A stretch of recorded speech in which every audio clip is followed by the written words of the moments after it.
2002 ఫిబ్రవరి 23 heroine Pratyusha గారు వాళ్ళ bye ఫ్రెండ్‌తో కలిసి విషం తీసుకున్నారు. ఆత్మహత్య చేసుకోవాలని అనుకున్నారు. సో, దాని తర్వాత వాళ్ళని హాస్పిటల్‌లో చేర్పించారు. ట్రీట్మెంట్ ప్రాసెస్‌లో తను చనిపోయారు. సో, అప్పటినుంచి వాళ్ళ అమ్మగారు అది హత్య, మా కూతుర్ని చంపేశారు అని చెప్పి వాళ్ళ అమ్మగారు ఫైట్ చేస్తూనే ఉన్నారు. దాదాపు 20 ఏళ్ల పైగా వాళ్ళ అమ్మగారు ఇప్పటికి స్టిల్ ఇంకా ఫైట్ చేస్తూనే ఉన్నారు. సో, హైకోర్ట్ దగ్గర నుంచి సుప్రీం కోర్ట్ దాకా ఎళ్ళింది ఇదే కేసు. 20 ఏళ్ళు పట్టింది. సో, ఆ కోర్టు తీర్పు ఇవ్వడానికి, వాదనలు వినడానికి. ఓకేనా. ఫైనల్‌గా కోర్ట్ ఈరోజు తీర్పిచ్చింది. సో, ఏం తీర్పిచ్చింది అనేది మాట్లాడుకునే ముందు అసలు ఆ కేస్‌కి సంబంధించిన కొన్ని విషయాలు మాట్లాడుకుందాం. సో, ఈ వీడియోని లాస్ట్ వరకు చూడండి. కుదిరితే లైక్ చేయండి. మన ఛానెల్‌ని సబ్స్క్రైబ్ చేసుకోండి. సో, ప్రత్యూష గారు సరిగ్గా నేను 4థ్ క్లాస్‌లో ఉన్నప్పుడు అంటే 2002లో జరిగింది. సో, ప్రత్యూష గారు అప్పటికే సో, చిన్న చిన్న హీరోయిన్ పాత్రలకి చేసుకుంటూ వస్తున్నారు. చెల్లెళ్ళ పాత్రల దగ్గర నుంచి హీరోయిన్ పాత్రలకొచ్చారు. అప్పటికి గూడా కొన్ని సినిమాలు సెకండ్ హీరోయిన్‌గా చేస్తున్నారు. సో, చేస్తున్న ఎవరైతే ప్రత్యూష గారున్నారో తనకి ఇంటర్ నుంచి సిద్ధార్థ రెడ్డి తోటి పరిచయం ఉంది. సో, వాళ్ళిద్దరూ ప్రేమించుకున్నారు. సో, దాని తర్వాత తను ఇంజినీరింగ్ చేయడానికి వెళ్ళాడు. సో, తిను సినిమాల్లోకొచ్చింది. సో, దాని తర్వాత అబ్బాయి ఇంట్లో వాళ్ళు ఒప్పుకోలేదు. సో, ప్రత్యూష వాళ్ళ అమ్మగారు మంచిగా కొంచెం జాబ్ చేసి సెటిల్ అయిన తర్వాత పెళ్లి చేస్తానని చెప్పారు. ఈ అమ్మాయి కూడా ఒప్పుకున్నారు. సో, దాని తర్వాత వేరే షూటింగ్‌లోకి వెళ్ళాల్సి ఉండగా ముందు రోజు ప్రత్యూష గారిని సిద్ధార్థ రెడ్డి గారు కలిసారు. వీళ్ళిద్దరూ కలిసి ఒక ప్లేస్‌కెళ్లారు. అక్కడ వాళ్ళు మాట్లాడుకుంటున్నారు. దాని తర్వాత కట్ చేస్తే వాళ్ళ అమ్మగారికి ప్రత్యూష గారు కేర్ హాస్పిటల్ బంజారా హిల్స్ ఐసీయూలో ఉన్నారని తెలిసింది. సో, అక్కడికెళ్తే ఆమె చావు బతుకులతో పోరాడుతూ ఉంది. సో, ఆ ట్రీట్మెంట్‌లో భాగంగా వేరు వేరు ఐసీయూలో ఇద్దరిని చేర్చారనమాట. ఒకేటే ఐసీయూలో కాదు. వేరు వేరు ఐసీయూలో వాళ్ళిద్దరున్నారు. సో, ట్రీట్మెంట్ ఇస్తున్నారు. తిను చనిపోయారు. తిను చనిపోయినప్పుడు ఎవరైతే ప్రత్యూష గారి కడుపులో పాయిజన్ దొరికింది. సో, ఎందుకంటే ఆత్మహత్య చేసుకోవాలని పాయిజన్ తీసుకున్నాడు కాబట్టి తను బతికిపోయాడు. తిను మాత్రం చనిపోయింది. సో, తిను చనిపోయింది. తను బతికిపోయాడు. అది ఏంటి అనేది ఎవ్వరికీ తెలీదు. సో, ఇది యాక్చువల్‌గా కోర్టు లో ఉన్న ఏదైతే ఫైల్స్‌లో ఉన్నదో ఇదన్నమాట. సో, ఆఫ్ ద రికార్డ్ ఏంటంటే, ప్రత్యూష గారిని ఎవరైతే సిద్ధార్థ్ తీసుకెళ్ళినప్పుడు తనకి కూల్ డ్రింక్‌లో మత్తుమందు కల్పించి గ్యాంగ్ రేప్ చేశారు. తనని రేప్ చేసినట్టు పోస్ట్‌మార్టంలో కూడా కనిపించింది. తన ఒంటి మీద గాయాలు కనిపించాయి. చాలా చోట్ల గాయాలు. ఒకళ్ళు కాదు సామూహికంగా అంటే గ్యాంగ్ రేప్ చేశారు. వాళ్ళ ఫ్రెండ్స్‌తో కలిసి రేప్ చేశారు. చాలా మందివి ఆ స్పెర్మ్ దొరికినట్టు పోస్ట్‌మార్టం రిపోర్ట్‌లో కూడా ఇచ్చారు. మునుస్వామి గారనే వ్యక్తి పోస్ట్‌మార్టం చేసి ఆ రిపోర్ట్ కూడా ఇచ్చారు. దాని తర్వాత అది ఆయన చేయలేదు. ఆయన అసిస్టెంట్ చేశారు. ఇది కరెక్ట్ కాదని చెప్పి ఇంకొక పోస్ట్‌మార్టం గూడా చేశారు. ఇంకొక పోస్ట్‌మార్టం చేసి దాంట్లో ఏమీ లేదు, ఇలాంటివేమీ లేదు. జస్ట్ ఆమె కడుపులో పాయిజన్ దొరికింది. పాయిజన్ తాగడం వల్లే ఆమె చనిపోయారు అని చెప్పి ఇచ్చారనమాట. అప్పట్లో ఇది పెద్ద సెన్సేషనల్ కేసు. ఎందుకంటే ఆహ్, ఎవరైతే ఆ సిద్ధార్థ రెడ్డితో పాటు ఆ టైంలో ఏదైతే గవర్నమెంట్ ఉందో, ఆ గవర్నమెంట్‌కి సంబంధించిన కొంతమంది వాళ్ళ పిల్లలు గాని, లేకపోతే కొంతమంది సినీ సెలబ్రిటీస్ గాని ఉన్నారు. అప్పట్లో చాలా పేర్లు వినిపించాయి గూడా. అవేమీ లేవు అని చెప్పి సీబీఐ వచ్చి కేవలం సిద్ధార్థ రెడ్డి మాత్రమే దోషి అని చెప్పి తేల్చింది. ఆ టైంలో మెట్రోపాలిటన్ కోర్టు తనకి 5 ఏళ్ల శిక్ష, రూ. 5,000 జరిమానా విధిస్తే, దాన్ని అతను హైకోర్ట్‌లో సవాల్ చేస్తే, దానికి హైకోర్టు ఈ రూ. 5,000 జరిమానాని 50,000గా పెంచుతూ 5 ఏళ్ల శిక్షని 2 ఏళ్ల కిందకి తగ్గించిందనమాట. 2011లో. 2011లో తగ్గిస్తే ఇప్పుడు 2012లో వాళ్ళ అమ్మగారు ప్రత్యూష వాళ్ళ అమ్మగారు ఏదైతే ఆ హైకోర్టు తీర్పుని సవాల్ చేస్తూ సుప్రీం కోర్ట్‌లో కేస్ ఫైల్ చేసింది. ఇదే సిద్ధార్థ రెడ్డి కూడా తగ్గించిన శిక్ష ఏదైతే 2 ఏళ్లకు తగ్గించారో దాన్ని కూడా సుప్రీం కోర్ట్‌లో సవాల్ చేస్తూ పూర్తిగా శిక్షను రద్దు చేయాలని చెప్పి తను కూడా సుప్రీం కోర్ట్‌లో కేస్ ఫైల్ చేశారు. 2012లో కేస్ ఫైల్ చేస్తే తీర్పులు ఇరుపక్షాల వాదనలు వినడానికి, ఆ తీర్పు రావడానికి, ఆ తీర్పుని రిజర్వ్ చేయడానికి గత ఏడాది నవంబర్‌లో రిజర్వ్ చేశారు. అంటే దగ్గర దగ్గర ఒక 18 ఏళ్ల పాటు ఆ కేసు నలిగిందనమాట. వాళ్ళ అమ్మగారు ఫైట్ చేస్తున్నారు. ఇక్కడ వాళ్ళ అమ్మగారి గురించి మనం మాట్లాడుకోవాలి. ఫైటర్ అనమాట అంతే. ఫైట్ చేస్తున్నారు. వాళ్ళ కూతురికి అన్యాయం జరిగింది. శిక్ష పడాలి వాళ్ళకి. ఎవరైతే అన్యాయం చేశారో, అన్యాయంగా చంపేశారో వాళ్ళందరికీ శిక్ష పడాలి అని చెప్పి వాళ్ళ అమ్మగారు ఇప్పటికి స్టిల్ ఫైట్ చేస్తూనే ఉన్నారు. ఎప్పుడైతే సుప్రీం కోర్ట్ దాకా ఎళ్లారు. మామూలుగా వెళ్ళాల్సిన అవసరం లేదు. అంత దూరం వెళ్లరు. ఎందుకంటే ఆ టైంలోనే వాళ్ళ అమ్మగారికి బెదిరింపులు వచ్చాయని చెప్పి వాళ్ళ అమ్మగారు ఎప్పటికి చెప్తూనే ఉంటారు. ఆ గవర్నమెంట్‌లకు సంబంధించిన వాళ్ళు చాలామంది ఇన్వాల్వ్ అయ్యి ఉన్నారని, పెద్ద పెద్ద వాళ్ళని తప్పిచ్చేశారని చెప్పి కూడా మాట్లాడుకున్నారు. ఇలాంటి సీన్‌నే మనం 'లీడర్' సినిమాలో కూడా చూసుంటాం. బట్ సేమ్ సీన్ ఉండదు గానీ, దగ్గర దగ్గర అలాంటి సీనే 'లీడర్' సినిమాలో కూడా మనం చూసుంటాం. అక్కడి నుంచి వాళ్ళ అమ్మగారు ఫైట్ చేస్తూ ఉంటే 2012లో వాళ్ళ అమ్మగారు ఏదైతే హైకోర్ట్ తీర్పిచ్చిందో, ఆ తీర్పుని కాకుండా ఇంకా పెద్ద శిక్ష వెయ్యాలి తనకి. ఏదైతే మెట్రోపాలిటన్ సిటీ కోర్ట్ ఏదైతే ఇచ్చిందో అది 5 ఇయర్స్ అదన్నా వెయ్యాలి. లేదంటే దానికంటే 306 సెక్షన్ ప్రకారం ఇంకొంచెం పెద్ద శిక్షే వెయ్యాలి అని చెప్పి వాళ్ళ అమ్మగారు కేస్ ఫైల్ చేశారు. సో, ఇరుపక్షాల వాదనలు విన్నారు. మాదేం తప్పులేదు. సో, ఇద్దరు ఆత్మహత్య చేసుకోవడానికి ట్రై చేశారు. తను బతికిపోయాడు. తను చనిపోయారు. సో, తిన ఇన్వాల్వ్‌మెంట్ ఏమీ లేదు అని చెప్పి సో, ఇతని సైడ్ లాయర్లు వాదించారు. లేదు తనే చంపేశారు. సో, తనే కావాలని విషం ఇచ్చారు. తనకసలు విషం తీసుకున్నాడో లేదో కూడా తెలీదు. తను తక్కువ మోతాదులో తీసుకున్నాడు. తనకి ఎక్కువ మోతాదులో ఇచ్చారు. ముందే కలిపిచ్చాడు తనకి.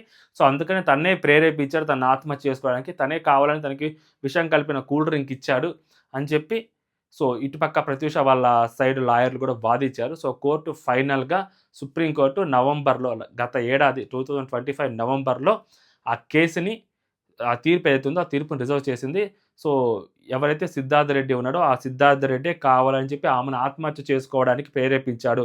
అతనిదే పెద్ద తప్పు అని చెప్పి సో, కోర్టు నిర్ధారించిందనమాట.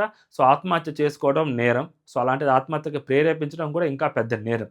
సో, కాబట్టి దాని ప్రకారం సో, హైకోర్టు ఈరోజు మార్నింగు ఏదైతే supreme court last year reserve చేసిందో, ఆ రిజర్వ్ చేసిన తీర్పుని సో, ఈరోజు సో, వెలువడించింది. సో, ఆ తీర్పులో ఏందంటే సో, ఏదైతే హైకోర్టు తీర్పు ఇచ్చిందో, ఆ హైకోర్టు ఇచ్చిన తీర్పుని సో, యాజ్ ఇట్ ఈస్‌గా కొనసాగిస్తూ సో, తిను ఏదైతే ఫైల్ చేశాడో, హైకోర్టు ఇచ్చిన తీర్పుని కూడా సవాల్ చేస్తూ ఆ ఫైల్‌ని కొట్టేసి సో, ఏదైతే హైకోర్టు ఇచ్చిన తీర్పు ఏదైతుందో 2 ఏళ్లకి తగ్గించిన శిక్ష. సో, ఆ శిక్షను కంటిన్యూ చేయమని చెప్పి సో, తీర్పు ఇచ్చిందనమాట. సో, అలాగా మనోడికి షాకొచ్చింది.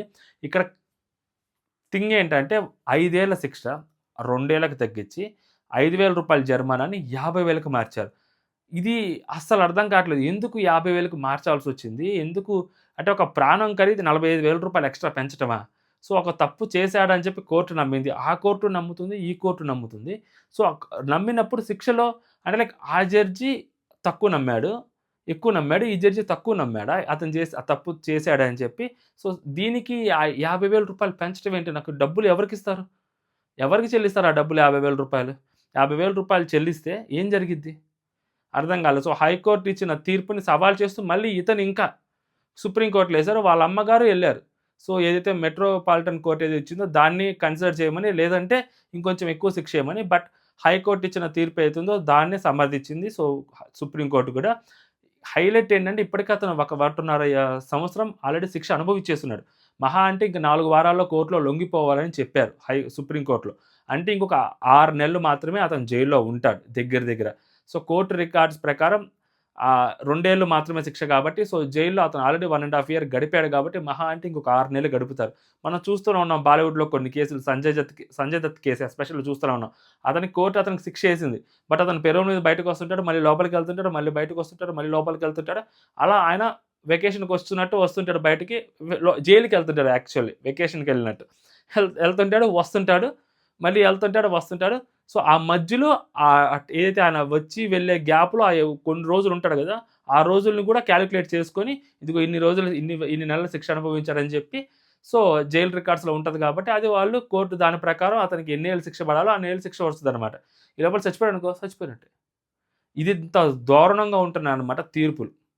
సో, కోర్టుల మీద నమ్మకాలు చాలా మందికి ఉంటాయి. సో, కోర్టుకెళ్తే బరాబర్ న్యాయం జరుగుతుంది. ఎందుకంటే పోలీస్ స్టేషన్‌లో న్యాయాలు జరగట్లేదు అని చెప్పి చాలా వరకు నమ్ముతున్నారు. సో, ఎందుకంటే పోలీస్ స్టేషన్‌కెళ్తే ఇన్‌ఫ్లుయెన్స్‌లుంటాయి.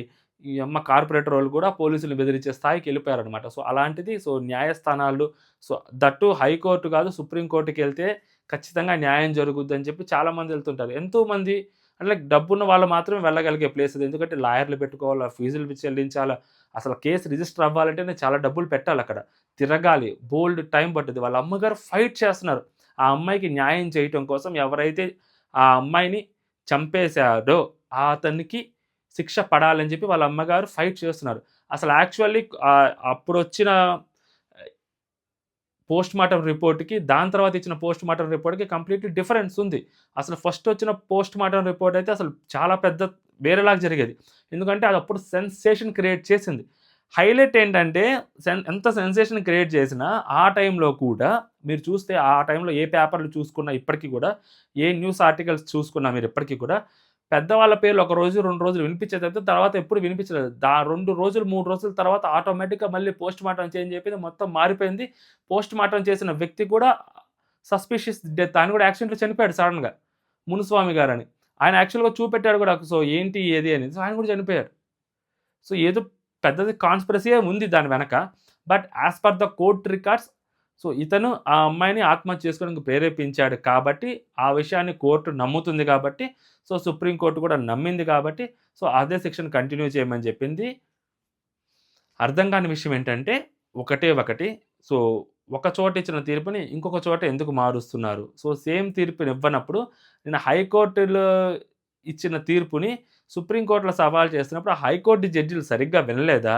లేకుంటే అక్కడ సాక్ష్యాధారాలు తప్పు సాక్ష్యాధారాలు సమర్పించారని చెప్పి అయినా గాని జడ్జిలకి తెలియలేదా? అంటే లైక్ హైకోర్ట్ ఇచ్చిన తీర్పుని సుప్రీం కోర్ట్‌లో సవాలు చేస్తే, సుప్రీం కోర్ట్‌లో ఆ తీర్పు మారితే, హైకోర్టు జడ్జిలు అప్పటికి ఏంటి? ఏంటి వాళ్ళ సుప్రీం కోర్ట్ దృష్టిలో నాకర్థం కావట్లేదు. సో, ఎక్కడ తేడా జరుగుతుంది? హైకోర్ట్‌లో చేసిన వాదనలకి జడ్జి కన్విన్స్ అయినప్పుడు, సుప్రీం కోర్ట్‌కొచ్చేసరికి ఏం వాదనలు మారుతున్నాయని చెప్పి జడ్జిలు వేరే రకంగా తీర్పిస్తున్నారు అనేది బిగ్గెస్ట్ క్వెషన్. దీనికి ఆన్సరు ఎవ్వరము చెప్పలేం. అందుకనే సుప్రీం కోర్ట్‌లో అన్ని కేసులు ఎళ్తున్నాయి. హైకోర్ట్‌లోకి ఉన్న కేసు కూడా సుప్రీం కోర్ట్ దాకా వెళ్తుందంటే, సో, ఏముంది? సో, చూస్తూనే ఉన్నాం గదా! మనం ఎన్ని జరుగుతున్నాయో సిట్యుయేషన్స్. అందుకనే చాలా ధైర్యంగా, సో, జనాలు తప్పులు చేయగలుగుతున్నారనమాట. సో, కోర్టులో తీర్పులో వేరియేషన్ ఉంటుంది కాబట్టి, అప్పుడు ఏదో సినిమాలో రామారావు గారు చెప్పినట్టు, కోర్ట్‌కి తీర్పు మారుతుంటే, సో, న్యాయం ఉందా? లేదా? యువర్ ఆనర్ అని అడిగినట్టు నిజంగానే. సో, ఇలాంటి సిట్యుయేషన్స్ జరుగుతున్నాయనమాట. ఓవరాల్‌గా ప్రత్యూష గారికి సో, ఎంతో కొంత ఆమె చావుకు న్యాయం జరిగిందని అనుకోవచ్చు. ఎందుకంటే, ఇప్పుడు ఆ కేస్ ఏదైతే ఫైల్ చేశాడో కొట్టేయమని చెప్పి, అది కొట్టేసుండుంటే ఆమె చావుకి కనీసం అది కూడా జరుగుండేది కాదేమో. సో, కొద్దిపాటి న్యాయమైనా జరిగిందని అనుకోవాలి. So, I personally believe that అది ఆత్మహత్య అయితే కాదు అని నేను నమ్ముతున్నా. సో, అదన్నమాట ఓవరాల్‌గా. సో, మీరేమనుకుంటున్నారనేది కామెంట్ చేయండి. ఈ కేస్ గురించి మీకేం తెలుసో అది కూడా కామెంట్ చేయండి. జై హింద్.